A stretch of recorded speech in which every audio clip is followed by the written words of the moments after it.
अन्य संघ के वरिष्ठ कार्यकर्तागण, आत्मीय संसद, आज विजयदशमी है। आज का दिन असत्य पर सत्य की जीत का दिन है। आज अधर्म पर धर्म की जीत का दिन है। आज अंधकार पर प्रकाश की जीत का दिन है। इस दिन की आप सबको ढेर सारी शुभकामनाएं। हमारे यहाँ से कहते हैं 84 लाख योनियां होती है। 84 लाख योनि भटकने के बाद मनुष्य को एक दुर्लभ भेद भगवान ने हम सबको प्रदान किया। हम परम सौभाग्यशाली हैं कि परमात्मा ने हम सबको मनुष्य बनाया है।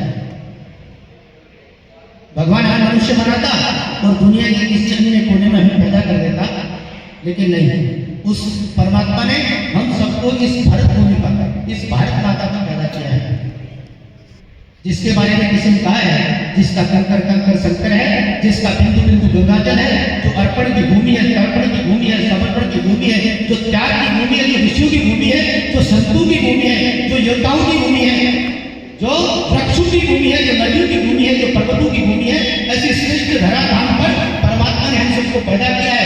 इसलिए हम बहुत बहुत सौभाग्यशाली हैं। दुनिया में कई भी पैगंबर आए हैं, लेकिन साक्षात सोलह जगह अवतार परमात्मा ने जन्म लिया है, तो इस भारत भूमि पर दिया है।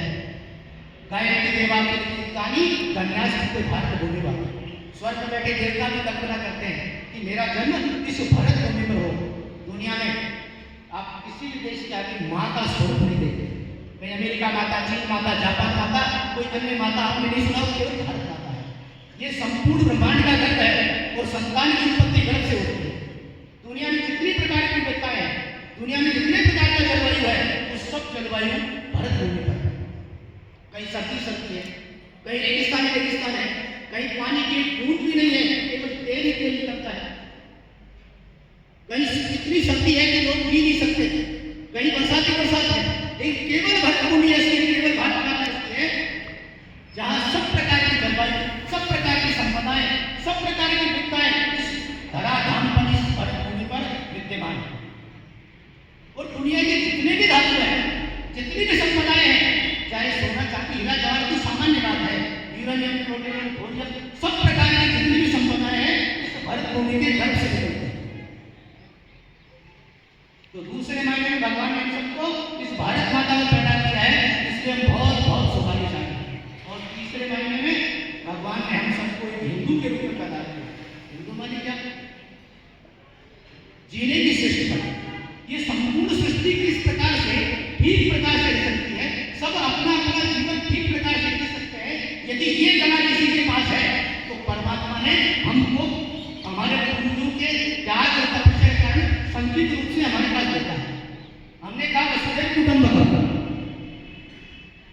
यानी ये पूरी जो सृष्टि है, केवल जीव नहीं, ये पूरी जो सृष्टि है ये मेरा परिवार है। वसुधैव कुटुंबकम यानी केवल हमने जीव को नहीं लिखा, जिसमें प्राण है, कोई जो चर है, अचर है, जो जीव है, निर्जीव है, जो भी सृष्टि में है, वो सब मेरा परिवार है। और जब मेरा परिवार है तो ये वृक्ष सुरक्षित रहने चाहिए, ये वन सुरक्षित रहने चाहिए, ये नदियां सुरक्षित रहनी चाहिए। प्रत्येक जीव को जीने का अधिकार है, ये अधिकार उसको मिलना चाहिए। इस भाव के साथ जो जीता है वो हिंदू। हाथी के लिए मन और चींटी के लिए कण की चिंता करने वाला हिंदू। दुनिया में बहुत सारे विचार, दुनिया में बहुत सारी जो है संस्कृतियां हैं, जितने भी विचार हैं या दुनिया में जो संघर्ष का कारण है, यदि हम एकमात्र कारण ढूंढते हैं, ये दुनिया या शांत है, दुनिया सताई जा रही है, दुनिया परेशान है, उसका एकमात्र कारण यदि किसी ने बताया या हम सोचते हैं तो क्या कारण है कि मैं श्रेष्ठ, चाहे ईसाई, चाहे इस्लाम, कोई भी हो, वो क्या कहते हैं कि जिस विचारधारा को हम मानते हैं उसको मानने वाला श्रेष्ठ है, बाकी सब काबिल है, उनको इस तरह धाम पर जीने का कोई अधिकार नहीं। हमने क्या कहा, मतलब हिंदू ने क्या कहा कि उस परमात्मा तक पहुंचने के रास्ते अलग अलग हैं, लेकिन सब उस मंदिर तक पहुंच सकते हैं, ये हिंदू विचार है। और जो ऐसा जीता है, एक हमारे यहाँ ऋषि विचार है, बिल्कुल नास्तिक, हमने उसको ऋषि कहा, चार लाख को ऋषि कहा, एकदम नास्तिक थे। क्या कहते हैं, यावत तिरे सुखम तिरे ऋणम कृपा व्यक्तम तिरे वास्तविक है पुनरागमन होता है। जब तक जीवो कर्जा लेके जीवो हार्ट से जीवो, ये शरीर तो नाशवान है, समाप्त होने वाला है, इसलिए जब तक जीवो आराम से जीवो। ऐसा जमीन का 4 बात है और हमारे विचार से बिल्कुल मेल नहीं खाता, लेकिन हमको ऋषि कहा। एक जो है बहुत श्रेष्ठ वैज्ञानिक है जिन्होंने कहा कि ये जो है सूर्य तो स्थिर है और पृथ्वी उसके चारों तरफ परिक्रमा करती है, उसने सत्य कहा, लेकिन ये बाइबल में लिखा था, इसलिए उसको जहर देके मारा है। इनके विचार किया जो सत्य था, लेकिन उनके ग्रंथ में नहीं है, इसलिए वो चीज सत्य नहीं है। हमारे चारवाक को ऋषि कह सकते हैं, जो नास्तिक कह सकते हैं। हमारे घर में 10 सदस्य हैं, 10 के 10 अलग प्रकार से पूजा करते हैं। कोई राम जी को मानता है, कोई हनुमान जी को मानता है, कोई कृष्ण भगवान को मानता है। एक घर टिका नहीं कर रहा, कोई मानता ही नहीं है, कोई पूजा नहीं करता, कोई एक काम से पूजा खड़े करता है, एक काम खड़े पूजा करता है, कोई जल में खड़े होकर पूजा करता है, कोई अग्नि के सामने पूजा करता है, कोई जोत लेता है, कोई दीपक जलाता है, कोई अगरबत्ती करता है, कोई कुछ भी नहीं करता, अपने हाथ जोड़ के चलता है, फिर वो परिवार में सामंजस्य है। तो हमने दुनिया को यानी हिंदू ने दुनिया को दिशा दी कि जो है ये सब अलग अलग रास्ते हैं, उस भगवान तक यानी इस शक्ति में हम रह सकते हैं। ये विचार भी किसी के पास है और दुनिया को भी जिंदा रहना है, उस शक्ति को जिंदा रहना है, तो हमारे इस विचार को मानना ही है। इसके अलावा दुनिया के पास कोई विकल्प नहीं है। दुनिया में शांति के लिए हमें जिंदा रहना जरूरी है। हिंदू जिंदा है तो दुनिया जिंदा है, नहीं दुनिया समाप्ति की तरफ है।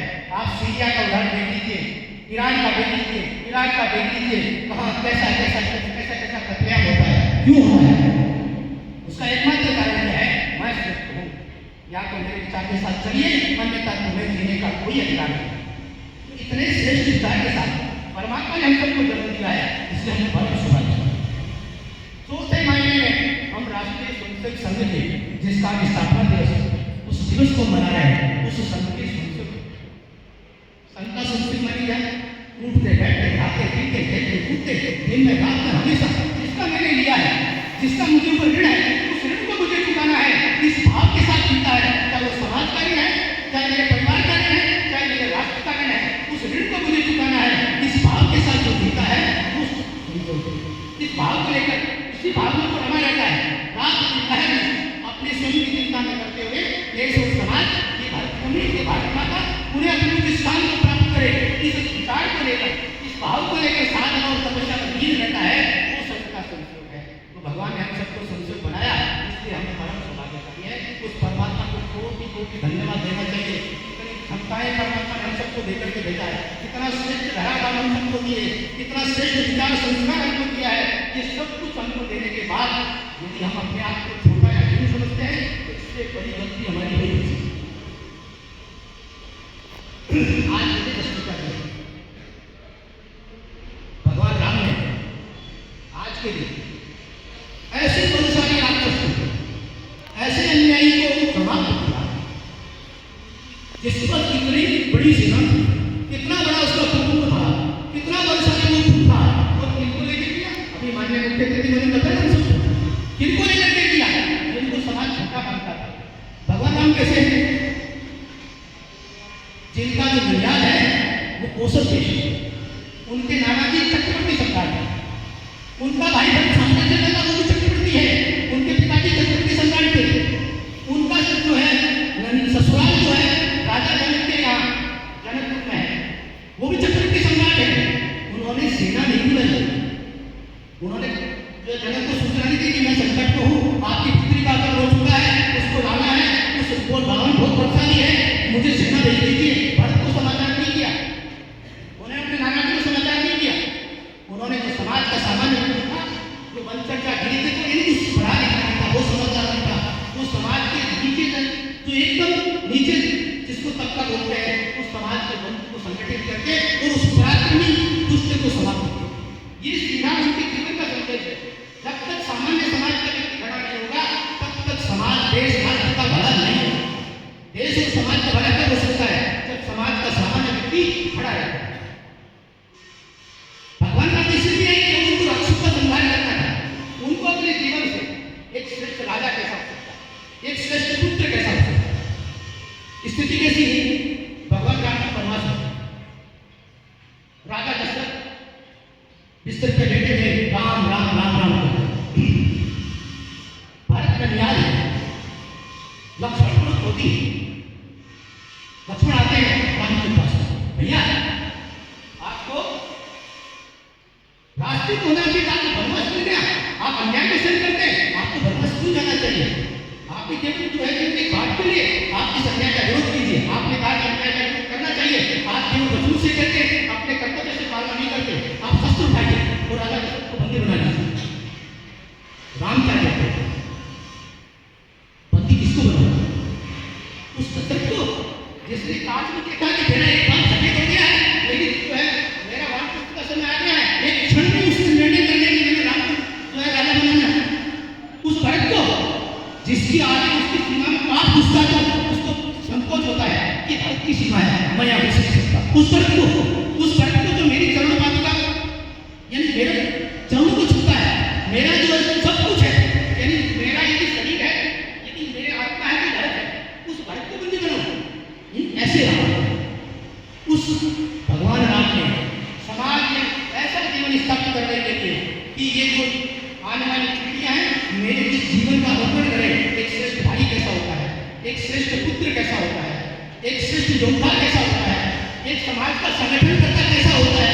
लेकिन ये जीवन सीखना तो भगवान राम से सीखना है, इसलिए विजयदशमी है, इसलिए विजयदशमी मनाना है।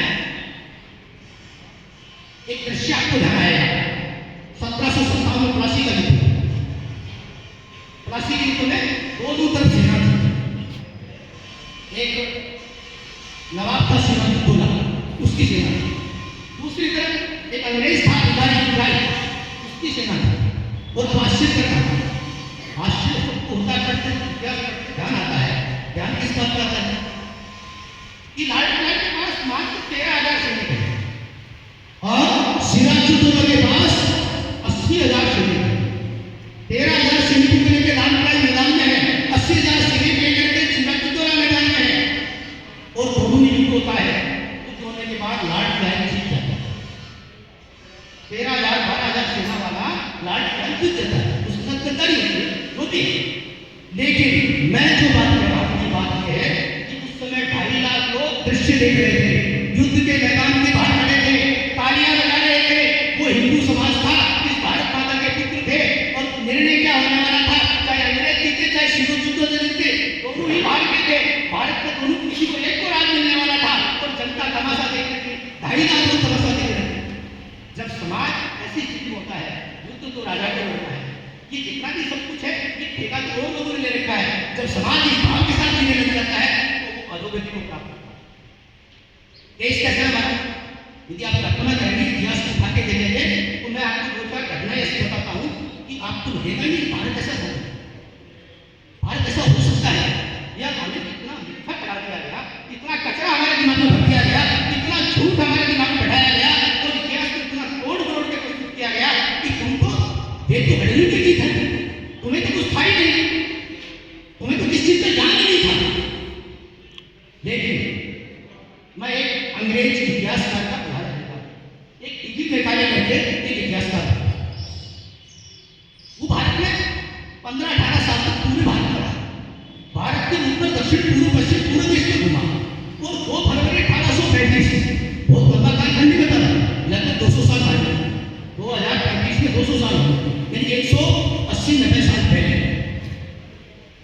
क्या कहता है, ब्रिटिश पार्लियामेंट में खड़े होकर के स्पीच देता है। वो बोलता है कि मैं भारत में उत्तर दक्षिण पूर्व पश्चिम पूरे क्षेत्र में घूमा, और घूमने के बाद मैंने क्या देखा कि पूरे भारत में एक ही व्यक्ति गरीब नहीं है।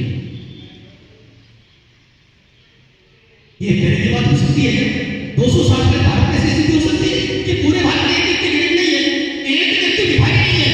टीवी मेकाले कहता है भारत का इतिहास नहीं लिखा, इतिहास आप सर्च कर लीजिए, टीवी मेकाले के डाल करके सर्च करिए, वो कहता है कि मैं भारत के उत्तर दक्षिण पूर्व पश्चिम पूरे में घूम के गया, मैंने पूरे भारत में एक भी गरीब व्यक्ति नहीं देखा, एक भी मैंने भिखारी नहीं देखा, और जो लोग गरीब नहीं होते उनको गुलाम बनाना सारा काम नहीं है, तो हम भारत को गुलाम नहीं बना सकते। ये टीवी मेकाले कहता है। और फिर आगे लिखता है, क्या कहता है कि मैं भारत के जिन घरों में गया, उन घरों में क्या देखा, जब मैं घर में घुसता हूँ तो वहां ढेर लगे, ढेर खाली लगे, जैसे हमारे गेहूं और चने के ढेर लगते हैं, ढेर लगा देते हैं, वैसे सोने चांदी के सिक्कों के ढेर लगे। कौन कह रहे हैं? डीबी मेघालय कह रहे हैं सोना चांदी के सिक्कों के ढेर लगे हैं। और आगे लिखता है, क्या कहता है कि वो लोग सिक्के गिन के नहीं लेते कि 5 रुपए ले जाओ, 10 रुपए ले जाओ, 50 नहीं, वो तोड़ के लेते हैं। 200 ग्राम, 500 ग्राम, 1 किलो, 2 किलो, यानी हम कितने संपन्न थे, कितने वैभवशाली थे। एक इतिहास हुआ अमेरिकी इतिहास, वो लिखता है, वो कहता है कि मतलब उसका सार जो लिखता है कि भारत उस समय दुनिया का न केवल सर्वश्रेष्ठ कृषि प्रधान देश था, लेकिन दुनिया का सबसे बड़ा औद्योगिक देश था। कृषि प्रधान देश तो था, लेकिन उससे बड़ा भी औद्योगिक देश था। फिर आगे लिखता है, उसमें कहता है वो कह रहा है कि भारत का जो व्यापार कैसा था, यानी भारत में दुनिया में जितना उत्पादन होता है, मान लो यदि 100 रुपए का उत्पादन होता है तो 43 रुपए का उत्पादन अकेला भारत करता है। यदि 100 रुपए पैदा भारत दुनिया में होते हैं किसी तरीके से कि व्यवसाय से, तो 43 रुपए अकेला भारत उत्पादन करता था। और व्यापारी कैसा था, निर्यात कैसा था, तो वो कहता है कि दुनिया का 33% अकेला भारत निर्यात करता था। अब उसको हम दूसरी कंट्री से देखते हैं। आज अमेरिका और चीन 2 बड़े देश हैं जिनका बड़ा व्यवसाय है, बड़ा व्यापार है, दुनिया में भारत है। तो अमेरिका का जो व्यापार है वो लगभग 25%, चीन का व्यापार लगभग 30%, 23% मानो, 25% 48% हुआ। तो अकेले भारत का यानी उत्पादन जो था वो अकेले भारत का 43% था। कितना वैसे संपन्न भारत है। और वो आगे लिखता है कि भारत के लोग जितने भी प्रकार के उद्योग थे, 18 उद्योग बताते हो, उन 18 मिलियन डिग्री है उसकी क्या करना है। अमेरिका कहता है मिलियन डिग्री, प्रसिद्ध सर्च करिए, देखिए मिलियन डिग्री कहता है कि दुनिया की जितनी भी सोने चांदी की धाराएं हैं वो सब धाराएं भारत उनकी समुद्र में आके मिलती है। यानी भारत निर्यात करता है, केवल निर्यात क्या करता था, उसका स्टील, यानी धातु विज्ञान इतना श्रेष्ठ था, स्टील इतनी श्रेष्ठ थी कि फ्रांस पेराडो करके इतिहासकार हुआ, वो कहता है कि भारत की स्टील को आप 100 साल तक पानी में रख दीजिए, उसमें जल नहीं लगता। ऑपरेशन में जितने भी प्रकार के उपकरण बनते थे वो सारे भारत की स्टील से बनते थे।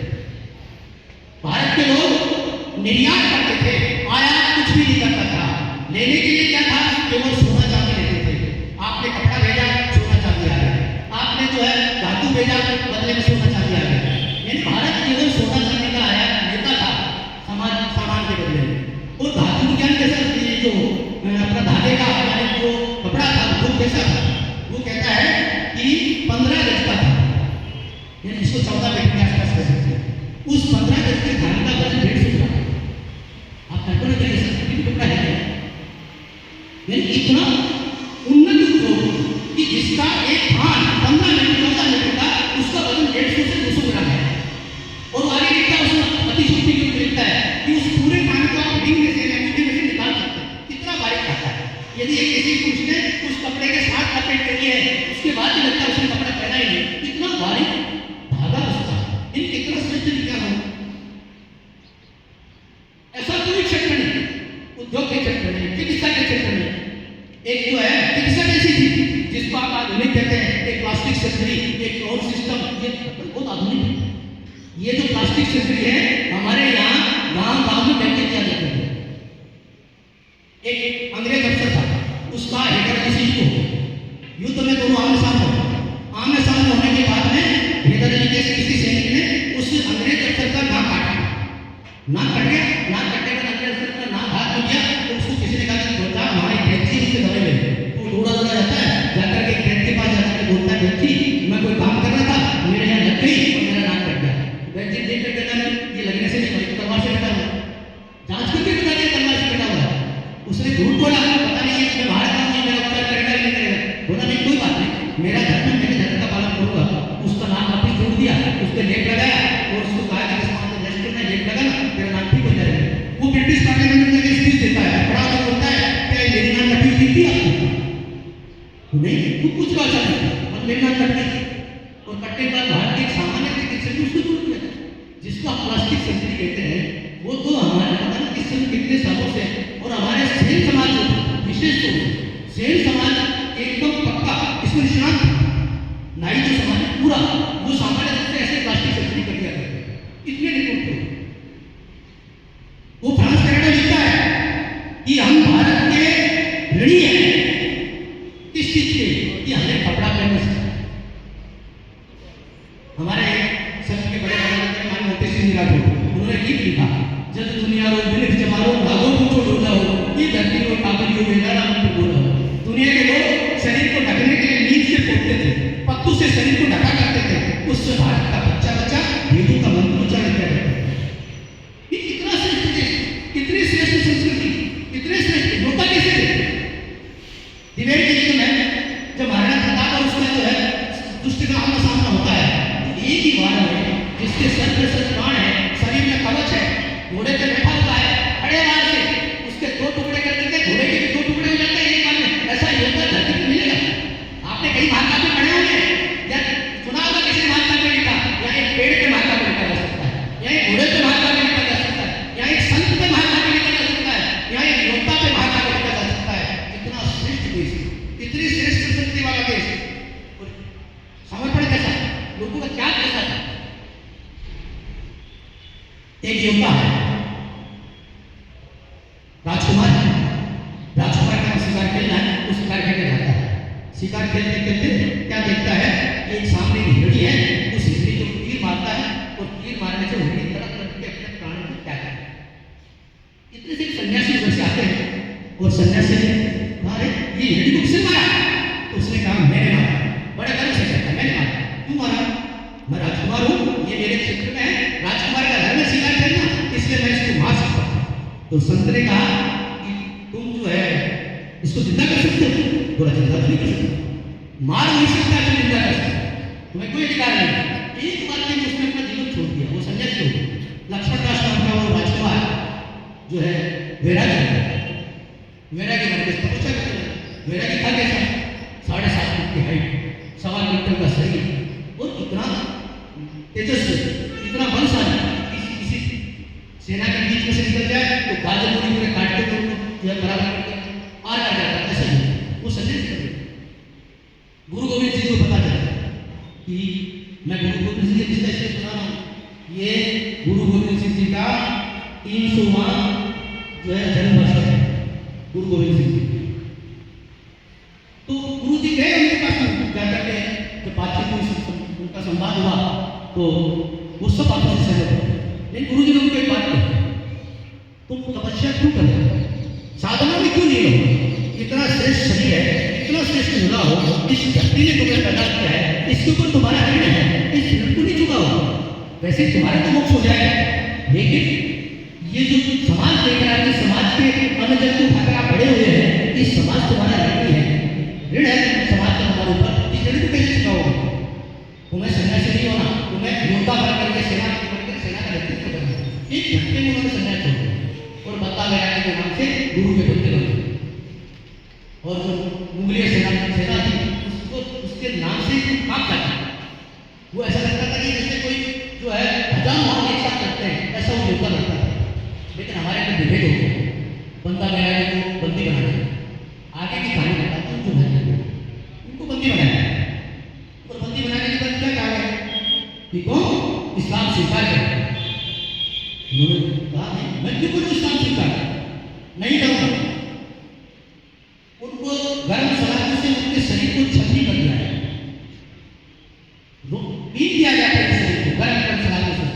उनको जो है जगह जगह से एकदम भारी कर दिया, घाव फिर भी नहीं बंदा पिघला नहीं। उनके 5 साल का बेटा था, उनको कहा कि तुम्हारा ये बेटा है, इसकी गर्दन काट दी जाएगी, तुम अपने इस्लाम स्वीकार कर लो। अब कल्पना कीजिए, जिस बात के सामने 5 साल का बेटा खड़ा हो और उसके सामने उसकी गर्दन काटी जाए और विषय क्या है कि तुम्हें इस्लाम स्वीकार करना। नहीं, मैं मेरा धर्म नहीं छोड़ूंगा। बच्चे की गर्दन काट दी, फिर भी दुष्टों का कलेजा नहीं निकला, उस बच्चे के टुकड़े किए गए और टुकड़े करने के बाद बच्चे का कलेजा निकाला गया और उस बंदा के राजा के मुंह में कलेजा डूब दिया गया। फिर भी बंदा ने जो है अपना धर्म नहीं छोड़ा। हम जिंदा इसलिए किसी आशीर्वाद में जिंदा नहीं है। हमारे लोगों ने, हमारे पुरखों ने, हमारे पूर्वजों ने, हमारे शत्रुओं ने, हमारे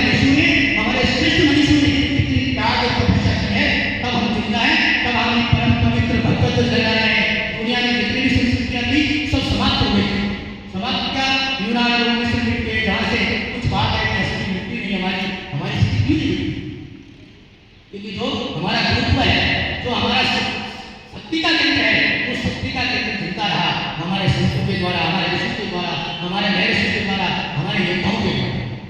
और फिर भी बंदा बैरागी को उस पिंजरे से निकाल करके और घसीटते हुए ले गए, उनके शरीर के टुकड़े हो गए, लेकिन बंदा ने अपना खत्म नहीं किया। गुरु गोविंद सिंह के 4 पुत्र, 2 पुत्र युद्ध में लड़ते हुए मारे। ये 20 से 30 दिसंबर की घटना है, जब माता गूंज गई, गुरु तेग बहादुर की पत्नी थी, यानी अपने गुरु गोविंद सिंह की माता, उनको पता चला कि 2 पुत्र जो है सही हो गए हैं और उनको फिर बंदी बना लाया। तो उन्होंने कहा कि मैं झगड़ के अंचल ग्रहण नहीं करूंगी।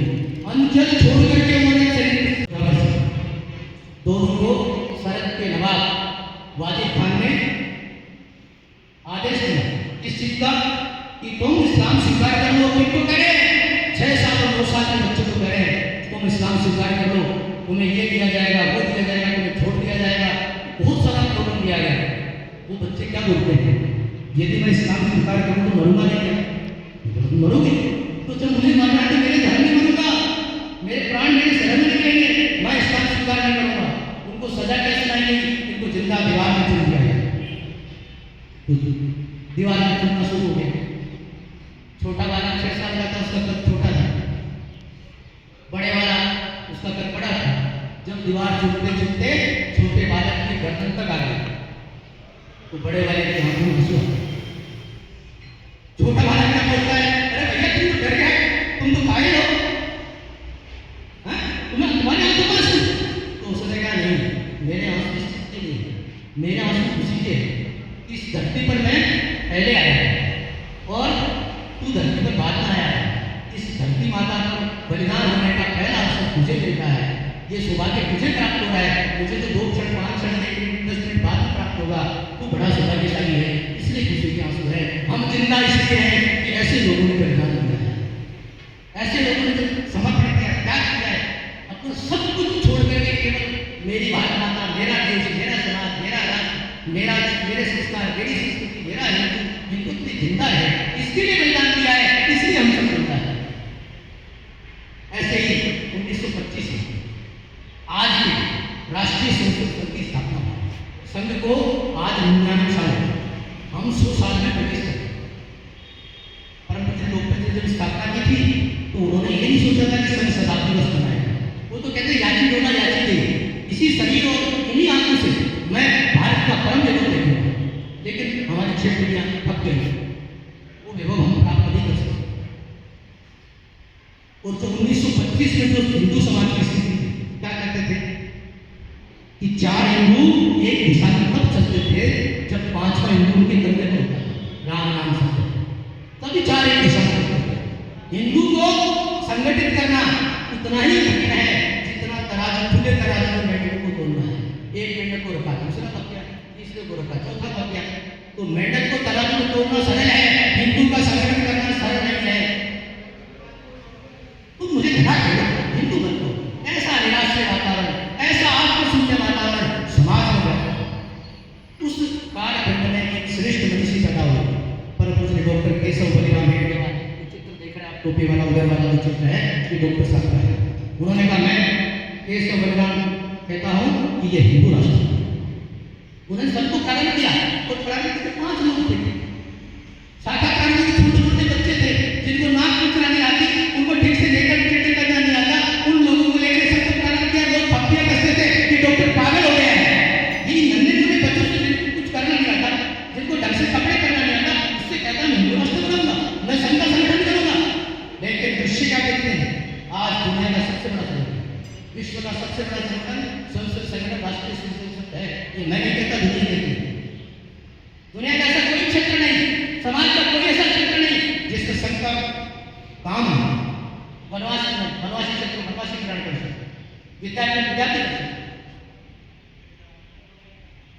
मजदूरों में भारतीय मजदूर संघ, किसानों में भारतीय किसान संघ, स्कूलों के अंदर हमारे विद्या भारती, संस्कार के संस्कार भारती, खेल के क्षेत्र में क्रीड़ा भारती। यानी ऐसा कोई क्षेत्र छोड़ा ही नहीं। शिक्षकों क्षेत्र में हमारा शिक्षक संघ राष्ट्रीय, बड़े शिक्षकों के क्षेत्र में हमारा ऐसे संगठन ऐसे ऐसे बड़े करते हैं कि जो है वो भी अपनी जगह सर्वश्रेष्ठ है। यानी अपनी जगह उन्होंने सारी ऊंचाइयां छू ली। यानी जो एक 5-4 बच्चों को लेकर के और जो समाज की हत्या था, जो असंभव था, परंतु मुझे डॉक्टर जी ने अपनी साधना से, अपने जीवन से, यानी अपने जीवन को तकदीर लगा करके और हमारी 6 पीढ़ियां जो कब गई, जो हम देखते पिताओं की बड़ी श्रृंखला है, जो अपना सब अध्ययन करना सब करके एक श्रेष्ठ जीवन जी सकते हैं, समाज जीवन जी सकते हैं, वो जीने वाला जीवन छोड़ करके और 24 घंटे एटलीस्ट हमारे बीच कार्यकर्ता जब लगे रहते हैं, हमें जगाते रहते हैं। तो ये प्रक्रिया कब तक चलती है? ये जो हम दृश्य जो समाज का देख रहे हैं, हम ये समझ रहे हैं कि 1925 में जो स्थिति थी, आज 2025 में भी वही स्थिति है। उस समय हमें केवल एक विचार था कि देश को आजाद करना है, आजाद कराने के बाद भी देश में कुछ परिवर्तन हो जाएगा, हमें 77 साल देश को आजाद हो गए। हम जैसा हमारा तंत्र खड़ा करना चाहते थे, देश में हमारे लोग हो, सब प्रकार की हमारी जो शासन की व्यवस्थाएं हो, वो व्यवस्थाएं नहीं बन पाए। हम जैसा हमारा पूर्व का जो शिक्षित इतिहास था, वैसा इतिहास हमारे पास नहीं पहुंचा गया। हमें झूठा मिथ्या केवल समाज को विकृत करने वाला, समाज को तोड़ने वाला, यानी हिंदू आत्मशून्य हो जाए, हिंदू गर्व शून्य हो जाए, ये इतिहास हमने पढ़ाया है। तो जो 2025 की आज पोजीशन है, वही 1925 में थी। तो कुल मिलाकर के समाज में बहुत बड़ा परिवर्तन है। आज दुनिया की जितनी भी शक्तियां हैं, जो इस देश का गौरव नहीं देखना चाहते, भारत ने दुनिया में परचम लहराया है, बहुत श्रेष्ठता से। आपको आश्चर्य होगा कि भारत आज से 8-10 साल पहले पूरी दुनिया में 82% ज्ञान आयात करता था। 82% जितने भी सैनिकों के सामान थे, हथियार थे, वो आयात करता था। और आज 82 देशों में भारत हथियार निर्यात करता है। ये 8-10 साल का दृश्य हमारे देश में होता है। बहुत सारे आप देखते हैं, बहुत सारी चीजें देखते हैं, भारत में बहुत बदलाव हो गया। आज हिंदू जगने लगा है, लेकिन उसकी गति बहुत होती है। जो सामने शत्रु खड़ा है, चाहे वो इस देश में रहने वाला हो, चाहे देश के बाहर, जितनी भी राष्ट्रीय शक्तियां हैं, जितनी इस देश को तोड़क शक्तियां हैं, जो हिंदू का इस देश का भला नहीं चाहते, वो सब एक मंच पर है। कोई भी हो, जितने भी, चाहे वो अमेरिका है, चाहे चीन है, चाहे वो भारत में रहने वाले लोग हैं, वो सब एक मंच पर है। एक सुर में समाज में झूठा मिथ्या वातावरण बना करके, झूठे नैरेटिव क्रिएट करके, झूठा ऐसा सगुपा छोड़ करके, ऐसा होने वाला, ऐसा वातावरण बना करके हमें भ्रमित किया जा रहा है। कभी जाति के नाम पर, कभी धर्म के नाम पर, कभी रिश्ते के नाम पर। इसलिए समाज जब तक अलग अलग रहेगा, लड़ता रहेगा, तब तक भारत माता की जय जयकार नहीं हो सकती। इसलिए हिंदू को जगना है।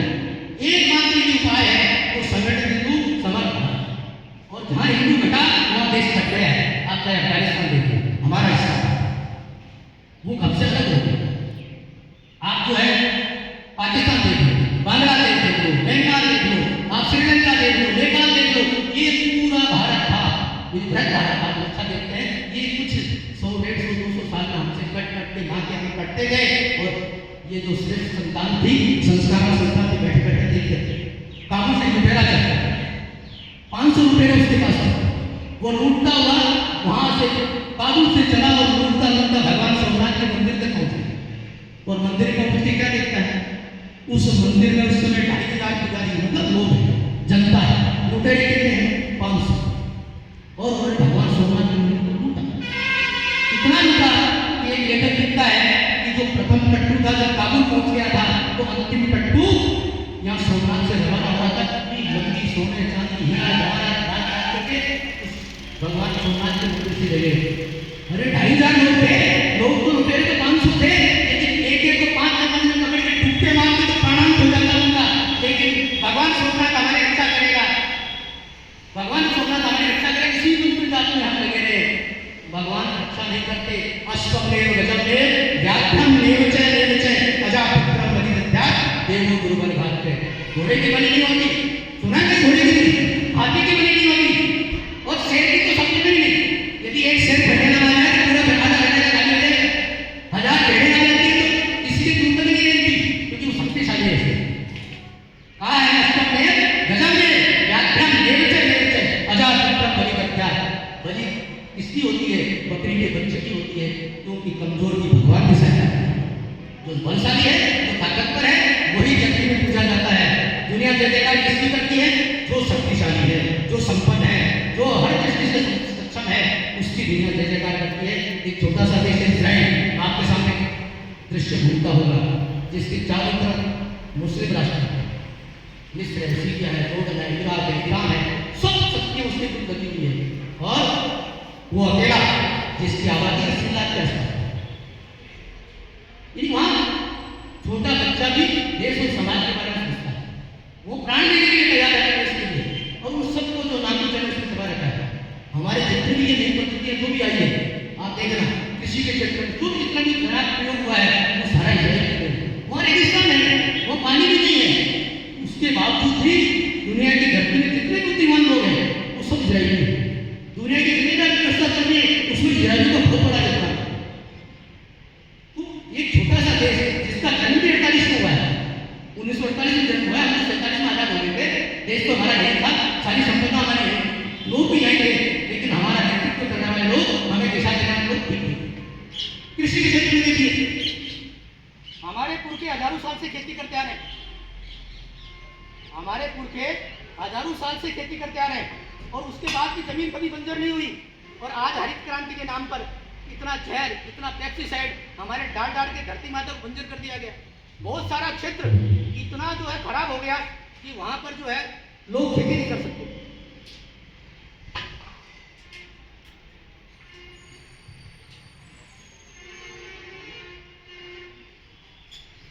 लेकिन जिस गति से आनी चाहिए उस गति से नहीं आई। जो हमारी गति बननी चाहिए थी वो गति नहीं बन पाई। तो आने वाला समय हमारा हो, आने वाला समय भारत का होगा, इसमें कोई दो मत नहीं है। लेकिन कब होगा ये सब हमारे ऊपर निर्भर करता है। हम जितना समय शक्ति लगाएंगे, जितना समय देने की व्यवस्था हम सोचेंगे कि मुझे इस देश का अन्न जल मैंने ग्रहण किया है, इस देश की वायु में मैंने श्वास लिया है, इस देश का जो है इस धरती माता में पैर रखता हूँ, इस धरती माता के प्रति मेरा कर्तव्य है, ऐसा जब तक हम जीना शुरू नहीं करेंगे तब तक भारत की जय जयकार लंबे समय के बाद होगी, जल्दी नहीं हो पाएगी। तो भारत माता की जल्दी में जय जयकार हो, भारत का परचम दुनिया में लहराए, भारत ये परम पवित्र भगवा ध्वज दुनिया के शीर्ष पर लहराए, ये सब जिम्मेदारी हम जिम्मेदार लोगों की है। हम जितने लोग बैठे हैं उन सब लोगों की जिम्मेदारी है। मैं एक छोटा सा उदाहरण सुना के मेरा विषय पूरा करता हूँ। जब राम रावण का युद्ध हो रहा था और उस युद्ध में दोनों सेनाएं लड़ रही थी, एक तीसरी शक्ति थी देव शक्ति। उस देव शक्ति आसमान पर बैठी थी और दृश्य देख रही थी। क्या दृश्य देख रही थी कि जो है राम जीतेंगे या इधर रावण जीतेंगे। उनको संदेह था, तो वो जय जयकार करती, जय हो जय हो जय हो। जय किसकी हो नहीं लगा रही थी कि राम की जय हो या रावण की जय हो। लेकिन जैसे ही कुंभकर्ण और मेघनाथ मारे गए और मारने के बाद देवों ने जयकार लगाई, भगवान राम की जय हो, अवधपति राम की जय हो, जय जयकार शुरू कर दी। उनको विश्वास हो गया कि कुंभकर्ण मेघनाथ मारे गए तो अब राम जीतने वाले हैं, इसलिए उन्होंने राम की जयकार की। जो ये तीसरा देव पूरा जो समाज हमारा है, जिसको जाति के आधार पर हमें सबको तथाकथित जो ये राजनीतिक व्यवस्था उसके द्वारा इस समाज को जो खंडित करने का जो षड्यंत्र चल रहा है, हम सब मिल करके हमारा जो समाज का एकदम जो है नीचे तबके का, जिसको तथाकथित अधूर समाज मान रहे हो, पिछड़ा समाज मान रहे हो, उस समाज के साथ बैठ करके हम काम करना शुरू नहीं करेंगे तब तक, जब तक हिंदू संगठन नहीं होगा तब तक कोई भी व्यवस्था बदलेगी ये संभव नहीं है। तो आज से शुरू करिए कि मुझे किस क्षेत्र में समय देना है। संकल्प लीजिए, यदि संघ को 100 साल हो गए, 99 साल हो गए, 100 साल में प्रवेश कर गए, हम इस पूरे साल भर देश और समाज को हम क्या दे सकते हैं, हमारा क्या योगदान हो सकता है। ऐसा हमने भी कुछ समय निकाला, 2 घंटे 4 घंटे। तो फिर आपसे पूछेगा समाज, आप 20 साल के स्वयंसेवक हैं, आप 30 साल के स्वयंसेवक हैं, आप रोज शाखा जाते हैं, आप क्या करते हैं? शाखा में व्यायाम कर लिया, खेल लिए, कूद लिए, इतना ही पर्याप्त है क्या? ये तो हमारा मेरा व्यक्तिगत है, मेरा शरीर अच्छा रहे, मेरी मन बुद्धि ठीक रहे, ये तो मेरे लिए है। मैंने समाज के लिए क्या किया? ये समाज हम सबसे प्रश्न पूछने वाला है। मैंने समाज को क्या दिया? मैंने समाज के लिए क्या किया? मैंने पर्यावरण के लिए क्या किया? मैंने कुटुंब प्रबोधन के लिए क्या किया? जिसको आप माता कहते हो, वो जो है लोगों के लट खाते घूमती है, उस माता के लिए मैंने क्या किया? हमारी पूरी संस्कृति, हमारे पूरे संस्कार जिस गौ माता से शुरू होती है, उसके लिए हमने क्या सोचा? तो हमने ऐसा यदि संकल्प लिया कि किसी भी क्षेत्र में मुझे जब भी समय मिलेगा, मैं मेरे जीवन के 2 घंटे, यानी मेरे दिन भर का जो जीवन है उसमें 2 घंटे, 3 घंटे, 4 घंटे, 5 घंटे, 8 घंटे कमाऊँ, 8 घंटे व्यक्तित्व करूँ, 8 घंटे समाज के लिए। ये जब तक समाज देता था हमारी जय जयकार ही, और जब ये बंद कर दिया तो फिर हम अधोगति को प्राप्त हो गए। और कितने भी श्रेष्ठ लोग हों, जब तक संगठित नहीं है दुनिया उसकी नहीं सुनती। सर्प है, क्षमा सोवती उस भुजंग को जिसके पास गरल हो। और वो क्या, जो दंतहीन है, विषहीन है, उसके लोग पत्थर मारते हैं। तो हमारी जगती में जय जयकार हो, भारत माता हिंदू की जय जयकार हो, भारत माता परम लेवल पहुंचे। यदि ऐसा है, करना है तो होगा, लेकिन होगा कब, ये हम सब पर निर्भर करता है। अब एक छोटा सा गीत है, सब जितने प्रश्न, जितनी भी समस्या है, प्रश्नों का उत्तर भी यही है और समाधान भी यही। उस गीत को हम सब दोहराएंगे। हिंदू एक हो रे प्यारा, और नहीं है गेलो। हिंदू एक हो रे प्यारा, और नहीं है गेलो। हिंदू एक